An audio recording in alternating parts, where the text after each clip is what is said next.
What if someone took a loaded gun and emptied it next to your child's ear just to teach them a lesson? Sounds unimaginable, right? But for me, it was a terrifying reality. The sound of the gun clicking so close to her fragile body sent a jolt through my entire being. My heart raced as I watched my disabled daughter, her eyes wide with fear, frozen in shock. I could hardly breathe. How did it come to this? Was this truly happening, or was I trapped in a nightmare that I couldn't wake up from? Karen, the HOA president, had always been a problem. Her oppressive, judgmental ways had turned our community into a battleground. But this was something no one could have ever prepared for. In an instant, she turned a simple disagreement into a life-threatening confrontation. There was no warning, no chance for negotiation, just pure, unrelenting aggression. And the target of that aggression? My daughter, who had done nothing but try to live her life with dignity despite her disability. As the gun sat inches away from her ear, I felt the world pause. What was I supposed to do? How far would she go? The room was suffocating with tension. The moments stretched like hours, and the weight of the gun felt as though it was pressing down on my soul. Every fiber of my being screamed for action, but all I could do was watch, helpless, as the situation escalated. This was not just a confrontation, it was a battle for my daughter's safety, and everything was on the line. What happens next? You won't believe the lengths Karen would go to, or how we managed to survive this nightmare. Stay with me, and let's uncover this story together. I am a father, and like any parent, my greatest priority in life is ensuring the safety and happiness of my child. My daughter, Sarah, was born with a disability that affects her mobility, making everyday activities a challenge. But despite the difficulties, she's always had an infectious spirit and a kind heart. She's the type of person who finds joy in the smallest of things, whether it's watching birds flutter by in the garden or reading her favorite books on the porch. Despite her disability, she is incredibly independent and does everything she can to live life on her own terms. But in this world, there are always people who find it necessary to challenge the peaceful existence of others. Karen, the president of our HOA, was one of those people. From the moment we moved into this neighborhood, she made her disapproval of us clear. It wasn't about our lawn or the color of our mailbox. No, her issues were personal. I never understood her animosity, but I soon realized that Karen's idea of order was rigid and authoritarian. She didn't care if your life was harder than anyone else's. She believed that rules were meant to be followed, and if you didn't comply, you were an enemy. At first, it was little things, a complaint about the way we parked our car or the noise from Sarah's music playing in the afternoon. But over time, her actions grew more intrusive, more judgmental. She'd drop by uninvited, knock on the door, and demand that I rectify some trivial issue she had noticed. I tried to remain patient, but she was relentless. She was a woman who believed that her version of how things should be done was the only right one, and no one could sway her from that belief. The tension in the neighborhood was palpable, and Karen's presence only added fuel to the fire. Most people in the community tolerated her because of her position as the HOA president, but I wasn't one of them. I couldn't stand the way she treated us, and as Sarah grew older, it was becoming clear that Karen was targeting us more than ever. One particular morning, the situation escalated beyond anything I could have anticipated. Sarah had been playing in the front yard, like she always did, taking small steps with her walker across the lawn. Her face lit up with a smile as she navigated the familiar path. She loved the independence that came with it, even though her mobility issues made it hard. I was sitting in the living room, catching up on some work, when I noticed Karen walking toward us, purposefully, as if she had something to say.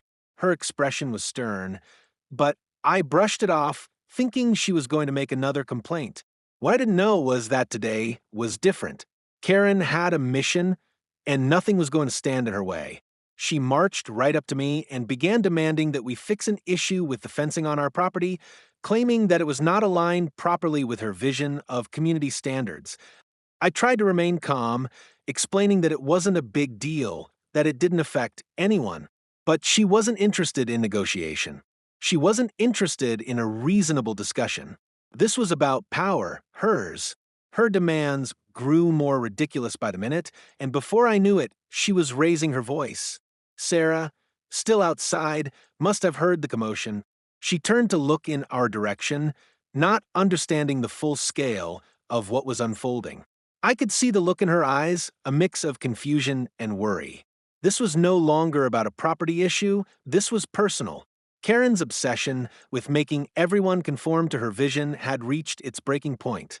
And then, in an instant, Karen's voice grew louder, and she crossed a line that no one could have anticipated. "You don't deserve to live here." "You're not welcome," she spat, pointing directly at Sarah. The words felt like a slap, and they echoed in my mind. It wasn't just about the fence anymore. It was about me, my family, and my daughter. Karen's behavior wasn't only unreasonable, it was malicious. That moment, where everything changed, began with a simple argument. Little did I know that it would spiral into a horrifying situation, one that would put my daughter's safety and our future at risk. What was about to unfold would be the worst experience of our lives. After that morning, things between Karen and me became increasingly strained. What had started as small annoyances, misunderstandings about neighborhood rules, now seemed to escalate into something much darker. It was as if Karen's mission wasn't just to enforce community regulations, but to create a personal vendetta against my family. Each interaction with her felt more like a battle, a tug of war over what I believed was right and what she demanded to be right. The tension was palpable, not only in our household, but in the entire neighborhood. Every time Karen stepped foot onto our property, I could feel the air change. Her presence felt oppressive, like a storm cloud hovering, waiting to burst. At first, I tried to stay calm, reasoning with her as best as I could, trying to appease her by making small changes to our property. I did everything in my power to avoid confrontation because I didn't want to drag my daughter into this nightmare. But no matter how much I tried to reason with her, Karen seemed to push back harder. Her sense of entitlement was growing, and it was clear that nothing I did would ever satisfy her. One day, she came over and started demanding that Sarah not play outside unsupervised. "It's dangerous," she said, her tone sharp and condescending. "You need to control your child. This is a community, not a playground." I was stunned. Sarah, who could barely walk without assistance, was in no danger, but Karen's words stung like a slap to the face. It was as though she was implying that my daughter didn't belong in the neighborhood, didn't deserve to live here. The next few weeks were full of escalating incidents. Karen began calling in complaints to the HOA about every little thing. It wasn't just about the fence anymore. She was now making accusations about our garden, claiming that it was overgrown and unkempt, even though I kept it well maintained. It was clear now that she wasn't just upset about rules, she was looking for any reason to bring us down, to push us out. Every time I tried to address one issue, another would pop up, each one more ridiculous than the last. I could see the way the neighbors looked at us, their eyes avoiding mine, as if they were silently taking Karen's side. The stakes were becoming painfully clear. This wasn't just about property lines or HOA regulations anymore. This was about my daughter's safety and her future. The psychological toll was weighing on me. I was losing sleep, constantly thinking about what Karen might do next and how I could protect Sarah from this invisible enemy. As a father, it's my job to shield my child from harm, but with Karen's constant presence and her manipulation of the HOA, I felt powerless. Each night, I lay awake, listening for the sound of footsteps or the sound of her voice, dreading the next confrontation. I knew my daughter could feel the tension too. Sarah, who had always been a bright and independent spirit, began to change. She became more withdrawn, afraid to go outside. She started asking me if she had done something wrong, why Karen didn't like her. Her innocent questions broke my heart. The joy that once radiated from her every movement now felt dampened, as if Karen had cast a shadow over our home. My daughter didn't deserve this. No child did. One day, when Karen knocked on our door again, I decided it was time to confront her once and for all. I couldn't keep letting her get away with treating us like this. I opened the door, ready to stand my ground. Karen was standing there with her usual cold, judgmental expression. "I'm here to discuss the latest complaint," she said. "The noise from your daughter's music is disturbing the peace." I could feel the anger rising in me. This was at the tipping point. "You have no right to come here and make these accusations," I snapped. "Sarah has the right to live freely in this neighborhood, just like everyone else. You don't get to dictate how we live our lives." Karen's eyes narrowed, and for a moment I thought she might back down. But instead, she crossed her arms and stepped closer, invading my personal space. "You should learn to control your family," she said, her voice low and menacing.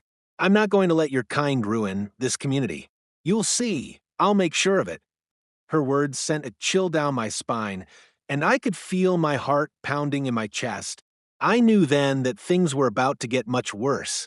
The psychological pressure I had been under for weeks began to escalate.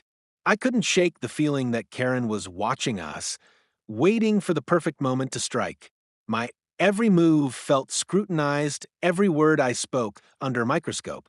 The stress of trying to protect my daughter from someone who seemed determined to hurt us was consuming me. I started to notice her behavior become even more erratic. Karen would show up unannounced, making wild accusations about things that didn't even exist.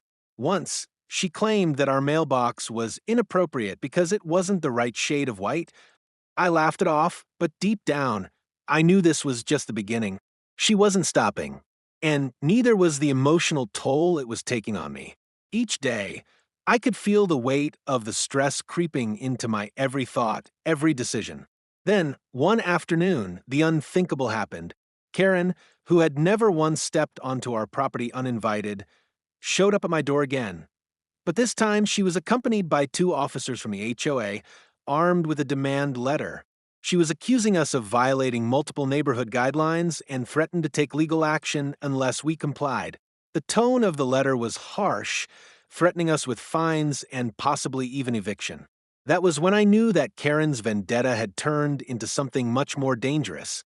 She was no longer just trying to control us. She was actively seeking to destroy us, to humiliate us in front of the entire neighborhood. I realized that if we didn't fight back now, it wouldn't just be our property she took. She was trying to take our peace of mind, our dignity, and our future. The walls were closing in, and I could feel the pressure mounting. Every day felt like a countdown to something terrible. I couldn't let her win. Not like this. Not with my daughter caught in the crossfire. I had to do something, and I had to do it fast. But what could I do against a woman who seemed to have all the power? Who had the entire HOA backing her up? What were my options? And how far would Karen go to make sure I lost everything? As each day passed, I grew more fearful of the unknown. I didn't know what her next move would be, but I could sense that whatever came next, it was going to be worse than anything we had experienced so far. The tension was unbearable, and the stakes had never been higher. Would we survive this nightmare? Or would Karen succeed in tearing apart everything we had worked so hard to build? The feeling of helplessness and fear was a constant companion, but I couldn't give in. Not when it came to my daughter's safety. Not when it came to protecting her from the harm that Karen seemed so determined to inflict. The showdown was coming, and I wasn't sure if we would come out of it unscathed. The morning of the gun incident felt like any other at first. The sun had barely risen, and I was in the kitchen brewing a cup of coffee, trying to settle into the rhythm of the day. Sarah was in the living room, flipping through one of her books, her quiet laughter echoing through the house as she discovered yet another exciting story in the pages. Everything felt, for a moment, peaceful, but I should have known that Karen's shadow hung over us, and it was only a matter of time before it cast its dark presence across our lives once again. I heard the knock on the door, sharp and insistent. At first, I thought it was just another one of her petty complaints, but deep down, I knew it was more than that. My stomach churned as I walked toward the door, dreading what might lie behind it. When I opened it, I saw her, Karen, standing with her usual scowl, her expression colder than I had ever seen it before. But this time, There was something different about her demeanor. There was a deliberate malice in the way she stood, a chilling confidence that made the hair on the back of my neck stand up. "I've had enough of your disrespect," she spat, her voice low but seething with anger. "You've ignored every warning, every request. You think you can just live here without following the rules? I've had it with you, with your family, and with this entire neighborhood." She didn't even let me speak before she pushed past me into the house, her eyes scanning the room like a predator searching for its prey. Sarah, sitting just a few feet away, looked up from her book. She knew something was wrong. The way Karen was standing, her posture, her clenched fists, told me that this wasn't just another confrontation over lawn care or noise complaints. Karen was about to escalate this to something much worse. I stepped in front of Sarah instinctively, my body going into defense mode. "What is it that you want, Karen?" I asked, trying to remain calm, though I could feel the tension in my chest tightening with every passing second. Karen's eyes narrowed, and she took a step closer to me. "You're not welcome here," she said, her voice venomous. "You've broken too many rules, and I'm going to make sure you pay for it. You're going to learn what it means to cross me." She reached into her coat pocket, and my heart skipped a beat. In that moment, everything seemed to freeze. Time slowed as she pulled out a small, black handgun and held it up. My eyes locked onto the weapon in her hand, the cold metal gleaming under the light. The air seemed to go thick with fear. I didn't know what to say, how to react. I stood there, rooted to the spot, a feeling of dread overtaking me. Sarah's eyes widened in confusion, her small body tensing as she realized that something was terribly wrong. I could see the fear in her eyes, but she didn't fully understand yet. She didn't know what this meant, but I did, and the reality of it hit me like a punch to the gut. "Karen, put that down!" I shouted, my voice trembling with a mix of fear and anger. "You don't have to do this. Whatever it is, we can talk it out. You're not a criminal. You don't need to." But Karen cut me off, the gun now aimed directly at Sarah. "You've taught her nothing about respect," she sneered. "I'm going to teach her a lesson. Maybe this will finally get your attention." My world collapsed in that instant. I don't even remember running towards Sarah. It felt like everything had slowed down around me as I reached for her, but Karen was faster. She shoved me aside with a brutal force I didn't expect. I landed hard on the floor, but I didn't care. All I could think about was Sarah. My daughter was in danger, and there was nothing I could do to protect her. Then I heard the sound, the terrifying sound of the trigger being pulled. Click. The gun didn't fire, but the noise was enough to freeze me in place. I could hear Sarah gasping in fear, her breath ragged and shallow. But the horror wasn't over. I looked up to see Karen's face twisted with fury, her fingers still on the trigger. She didn't even flinch. "You think I won't do it? You think I'm bluffing?" Karen hissed, her voice steady calm, and yet laced with a dark kind of resolve. Click. This time, I could hear the bullet moving into the chamber. The next pull of the trigger would be real. I could feel my heart pounding, my blood roaring in my ears as if the world was closing in on me. This wasn't a bad dream. It was real. My daughter, my flesh and blood, was standing there, frozen in place, as a woman with no soul held a loaded gun mere inches from her ear. I looked at Sarah. She wasn't moving. She wasn't crying, shouting, or running. She was simply standing there, staring at Karen with wide, unblinking eyes. Her face was pale, her lips trembling, but she didn't understand. Not completely. She didn't know that this woman, the woman who had tormented us for so long, was about to cross the line that couldn't be undone. "Karen, please." I cried, desperation flooding my voice. "Please don't do this. She's just a child. She hasn't done anything wrong." But Karen wasn't listening. She was focused solely on Sarah now, her gaze hard and unyielding. She's a spoiled brat who thinks she can do whatever she wants. Well, now she's going to learn that life isn't that easy. And then it happened. In a moment of pure terror, Karen lifted the gun again, pointing it directly at Sarah's ear, and I could hear it, the sound of the safety being released. "Karen, don't." I screamed, the words tearing out of my throat in a desperate plea. "Please stop. This isn't you. You're better than this. But Karen's eyes were cold. She wasn't listening. She wasn't human anymore.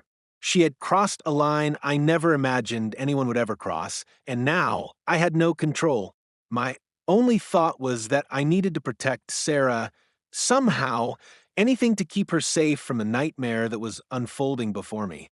I rushed forward once again, my body fueled by adrenaline and pure love for my daughter. My heart was pounding in my chest, and I could feel every muscle straining with the desire to get to her. But Karen was faster. She shoved me again, this time harder, sending me crashing into the wall. My head hit the side of the door frame, and I felt a sharp pain, but I didn't care. I had to reach Sarah. I looked at my daughter, her wide, terrified eyes locked with mine. In that moment, I saw the innocence in her. She didn't understand why this was happening. She didn't know why Karen hated her so much. But I knew this. I couldn't let her see any more of this. I couldn't let this monster tear her spirit apart. Just as I was about to make another move, a shout broke through the chaos. The door slammed open. It was our neighbor, James, the one person who had never been afraid to stand up to Karen. He was there, his own face filled with disbelief and rage. Without hesitation, he lunged at Karen, knocking her arm off target, and the gun went off. Bang! The bullet missed us both by mere inches. The sound of it ringing in my ears was deafening, and I thought my heart might stop. Karen's reaction was swift, but not in the way I expected. She dropped the gun, her hands shaking as she stared at the mess she had just created. "Get out of my house," I said, my voice calm but filled with anger and exhaustion. "You've done enough." I don't know how I managed to stay calm in that moment. Maybe it was the shock. Maybe it was the deep, unyielding need to protect my daughter that had taken over my body and mind. All I knew was that Karen was gone, and the immediate danger was over. But the damage had been done. Sarah was in shock. Her small body was trembling, her lips parted in fear, but she hadn't cried. She hadn't said a word. She just stood there, her gaze locked on me, as though she couldn't comprehend the depth of what had just happened.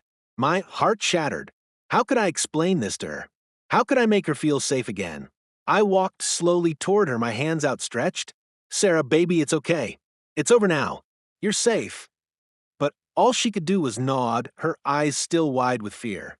And in that moment, I realized that this wouldn't just be something we could forget. This would leave a mark on both of us, a mark that would take time to heal if it ever did at all. The emotional weight of it all was unbearable.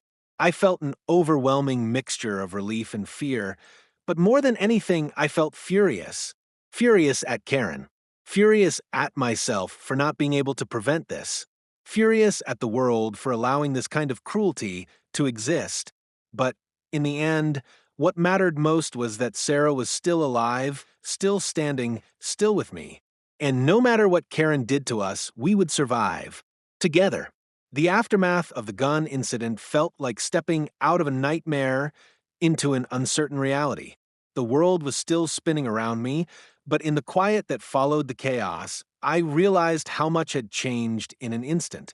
Everything had been shaken to its core, and I knew that we had to rebuild from the pieces that remained. The first priority was ensuring that Sarah was okay. She had been through something that no child should ever experience, and I knew it was crucial to get her the help she needed. As a parent, your instinct is to shield your child from harm, but in that moment I felt powerless. How could I protect her from something that deep? How could I possibly make her understand what had just happened? We decided to stay home for a few days after the incident, just the two of us. I wanted to create a safe space where Sarah could process what had occurred. She was unusually quiet, and that worried me. She hadn't asked many questions yet, and I wasn't sure how to begin talking to her about what had happened. Every time I looked at her, I saw the terror in her eyes that she had tried to hide behind her brave face. I started by sitting with her on the couch, keeping her close.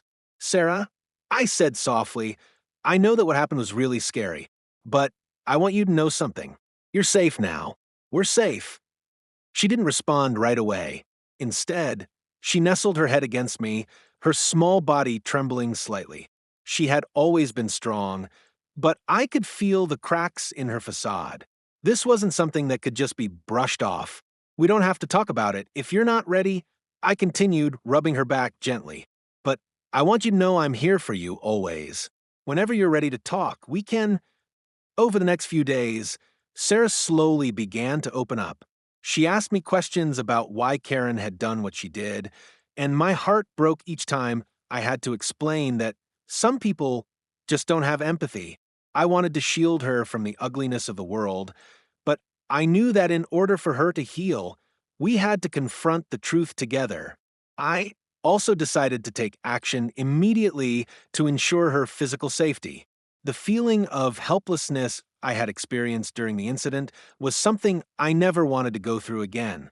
I installed extra security measures around our home, including a new alarm system, security cameras, and motion detectors. Although I knew that technology couldn't replace the protection I could offer, I felt the need to create an environment where Sarah would feel secure again. I also made an appointment with a therapist to begin counseling for Sarah. I knew this experience would stay with her for a long time, and I wanted to make sure she had the professional support to process her emotions. For myself, I began speaking with a counselor as well. I had always thought I was emotionally strong, but the weight of everything had taken its toll on me, too. The guilt, the anger, the fear, it was all too much to carry on my own. I realized that it was okay to ask for help, and that was the first step toward healing for both of us. The next question I had to confront was what to do about Karen. What consequences, if any, should she face for her actions? The gun incident was not something I could simply let go. What she did wasn't just cruel, it was criminal. She had threatened the life of my daughter, and that was a line that could not be ignored. I immediately contacted the police, who arrived within minutes of the call. When I explained what had happened, they were quick to take the situation seriously. Karen was arrested on the spot for aggravated assault and unlawful possession of a firearm. The officers made it clear that her actions were not just a violation of the law, but also an act of violence that could have cost a life. It was a surreal moment, the relief of seeing Karen taken away, but also the heavy weight of knowing that we would be forever marked by her actions. I had never expected things to escalate to this point. In a way, it felt like justice, but I also felt a sense of sorrow. Sorrow that Karen had allowed herself to become so consumed by hatred and bitterness that she would take such drastic, dangerous measures. As the days passed, I received updates from the police about Karen's case. She was facing serious charges, and it was clear that she would be held accountable for what she had done. The legal process was slow, but eventually she was convicted of aggravated assault, and her sentence included both jail time and mandatory mental health counseling. Karen's conviction wasn't a moment of celebration. It wasn't the resolution I had hoped for when I first called the authorities, but it was the consequence she deserved. I also learned that Karen had been isolated in the community for some time. Neighbors who had once kept their distance from us, fearful of taking sides, began to speak out about her behavior. The isolation she had imposed on herself, driven by her obsession with control, had led her to alienate even those who once supported her. Some of the people who had been silent witnesses to her actions now came forward, sharing their own stories of her cruelty. This made me realize how much damage she had caused, not just to us, but to the entire neighborhood. Her actions had revealed the rot beneath the surface of the community, and though she would pay for it, the scars of her behavior would linger far beyond her sentence. In the weeks that followed, I took time to reflect on the entire ordeal. The events that had unfolded were nothing short of a wake-up call.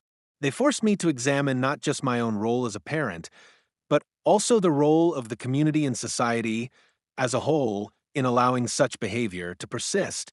For Sarah, the incident had an undeniable impact on her. But over time, I began to notice something remarkable in her, a resilience I hadn't expected. While she had been deeply shaken by the gun incident, she didn't let it define her. It became clear to me that, despite the horrors of what had happened, Sarah's spirit was unbreakable. She had an incredible capacity to forgive and to move forward, even after everything that had been done to her. This experience taught her a profound lesson about the cruelty that can exist in the world, but also about the strength that lies within her to rise above it. One of the most powerful moments of reflection came one afternoon, a few weeks after the incident, when Sarah was sitting at the kitchen table, drawing. She looked up at me, her pencil paused mid-stroke, and said quietly, "I'm not scared anymore, Daddy. I know you'll protect me." I had to swallow the lump in my throat. I hadn't expected to hear those words so soon. The healing wasn't immediate, and I knew there would be moments when the trauma would resurface. But hearing Sarah's words made me realize something important. She wasn't letting fear control her life. She was choosing to move forward, to heal, and to reclaim her life. As a parent, that was the most powerful thing I could ask for. As for myself, I realized that the experience had changed me in ways I didn't fully understand yet. It had forced me to confront my own vulnerabilities and my own fears. For the longest time, I had believed that I could protect my family from anything. But the truth was, I was just one person in a world full of unpredictability and danger.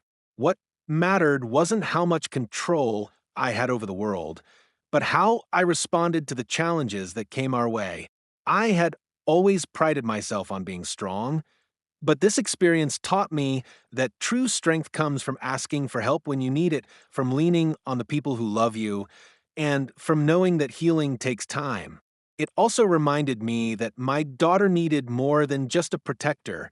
She needed someone who was emotionally present, someone who would be there to help her process the feelings that came with trauma. It was no longer just about protecting her from harm. It was about teaching her how to navigate a world that wasn't always kind. The incident had also forever altered my view of the community and the HOA. What had started as a personal feud with Karen had revealed the darker undercurrents in our neighborhood. People were afraid to speak out, afraid to stand up for what was right, because they feared the consequences. In the face of power, fear took precedence. The situation had exposed the ways in which authority figures, like Karen, could manipulate their positions to impose control and harm others without facing immediate consequences. It made me realize that I had to stand up not just for my own family, but for everyone who was too afraid to speak their truth. I knew I had to be a voice for change in the community. The incident with Karen was a reminder that the silence of good people only serves to empower those who are in the wrong. While I would never want to relive the trauma of what happened, I now saw it as a catalyst for growth, not just for myself, but for the neighborhood as well. I began working with other families in the community to foster a more supportive environment, one where people weren't afraid to speak up and stand up for what was right. It was about creating a culture where kindness and respect weren't just empty words, but the foundation of how we treated each other. Though the memory of that day would never fully fade, the lessons I learned from it were invaluable. I had learned that the strength to face hardship doesn't come from avoiding pain, but from embracing it, learning from it, and moving forward with a renewed sense of purpose. And most importantly, I had learned that the love between a parent and child could withstand even the darkest of moments. That love would always be our guiding light. The incident with Karen, the gun, and the threat to my daughter's life had felt like a moment suspended in time, frozen in a state of terror and helplessness. But as the months passed, it became clear to me that the real story wasn't just about what happened that day. It was about the aftermath, the choices we made, and the transformation that followed. In the moments after the confrontation, I believed that the resolution would come from seeing Karen punished for her actions. I believed that the legal system would serve justice, and that the life I once knew would return to normal. But as time wore on, I began to realize something much deeper. A revelation that would not only change my perspective on the entire ordeal, but would offer a lasting moral lesson for anyone who has faced adversity, fear, and the cruelty of others. Just when I thought I had seen the worst of Karen and her actions, something happened that completely took me by surprise. It wasn't the outcome of the court case or the consequences she faced for her behavior, though those were necessary and justified, but rather the people around me, the neighbors who had remained silent for so long, that offered the real twist in this story. In the weeks following the incident, I began to see a subtle but powerful shift in the atmosphere of our neighborhood. It was as though the shockwaves of Karen's actions had rippled through the community, waking people up to the reality of the situation. At first, I was hesitant to believe it. After all, Karen had manipulated the HOA and ostracized anyone who disagreed with her. The idea that anyone would step forward and challenge her authority seemed almost impossible. But then, something remarkable happened. One by one, people who had previously remained silent out of fear, indifference, or simple resignation began to reach out to me. Neighbors who had avoided eye contact, who had crossed the street to avoid a confrontation with Karen, now came to me with their support. At first, I thought they were just offering kind words, the sort of superficial comfort one might offer in the wake of a tragedy. But as the days turned into weeks, their support became something more tangible. It began with little things. A neighbor from across the street, Mr. Jameson, a quiet man in his late 60s, knocked on my door one evening. He didn't have much to say at first, but he handed me a small envelope with a note inside. The note read, "What Karen did to you and your daughter was wrong. I'm sorry for staying silent all these years. You're not alone." He left before I could say anything. His gesture was simple, but it was powerful. It was a recognition that people had been complicit in allowing Karen to get away with her behavior for so long, and that now, when it mattered most, they were willing to stand up. It didn't stop there. A week later, a group of parents from the local school approached me. They had known about the ongoing issues with Karen, but had kept their distance, too afraid to rock the boat. Now, however, they were ready to act. They offered to help with legal fees, knowing that I was facing significant costs in the ongoing case. But more than that, they offered their voices. They were ready to speak out against Karen's behavior, to be part of a community that valued justice, respect, and the safety of children, values that Karen had long since abandoned. The most unexpected ally, however, came from someone I never imagined would be on my side. Karen's closest friend in the neighborhood, Janet, whom I had seen countless times at community meetings and events, came to my house with a tear-streaked face.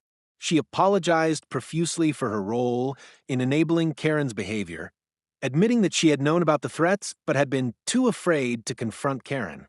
Janet's words were filled with regret, but her actions spoke even louder.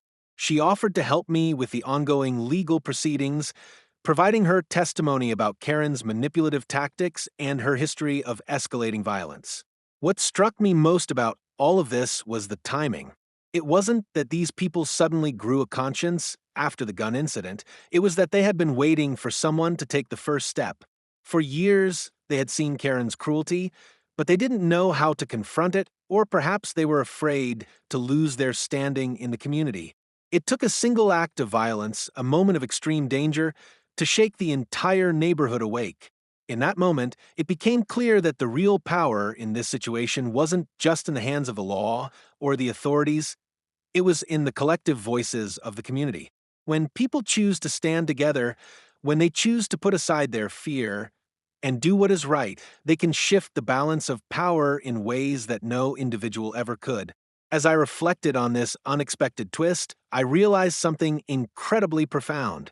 Karen's actions, while terrible, had served as a catalyst for change, not just for me, but for the entire neighborhood. The gun incident had exposed a deep and unspoken truth. That fear, when allowed to fester, leads to silence, and silence is what enables the worst kind of cruelty to thrive. Karen had used her position to manipulate and intimidate those around her, but it was only when people found the courage to speak out that the tide began to turn. The moral lesson I took from all of this was one of empowerment. It was a reminder that in the face of injustice, the most powerful tool we have is our voice. When we choose to stand up for what is right, when we refuse to remain silent in the face of cruelty, we can change the world around us. I had spent so much time feeling helpless, as though I were alone in my struggle, but I learned that I wasn't. None of us are ever truly alone when we choose to act with integrity and purpose. This lesson wasn't just about standing up to bullies or standing up for our rights. It was about the emotional bond between a parent and a child. The love and protection I felt for Sarah had driven me to protect her, no matter the cost. But it also opened my eyes to a deeper truth that our capacity to love and protect extends beyond our immediate family. When we stand up for what's right, we do so not just for ourselves, but for the entire community. We are not just defending our own children, we are defending every child, every person who deserves to feel safe and valued. This realization was powerful. It made me understand that the fight for justice, for safety, for kindness is one that never ends. It's not a battle we fight alone, it's a fight that belongs to all of us. Each time we speak out, each time we choose to confront injustice, we are building a world that reflects the values we hold dear. And even when the world feels dark, even when the odds seem insurmountable, we have the ability to create light. So now I turn to you, the audience. What would you do if you were in my shoes? Would you have been able to stand up to Karen, to confront the terror that threatened your family? Or would you have let fear silence you? I want to hear your thoughts.